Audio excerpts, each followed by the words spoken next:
Ganyan yung itsura niya. Ang ganda niya. Another phone case reco. So this time, nagulat ako dun sa packaging niya. Like, look at this. NZN case nakalagay. And ito yung nasa likod. Tapos, i-open natin, guys. Magugulat kayo. Akala ko nga yung case na agad yung makikita natin. Pero hindi.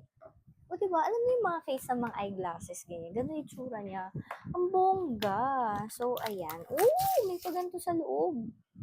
Wow. Okay, so, wow. This one is like magnetic leather case. Ayun yung tsura niya.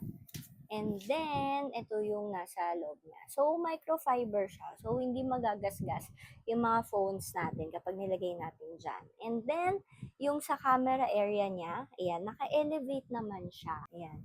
So, again, let's appreciate yung texture. As in, guys, hindi siya yung parang naka-print lang sa phone case.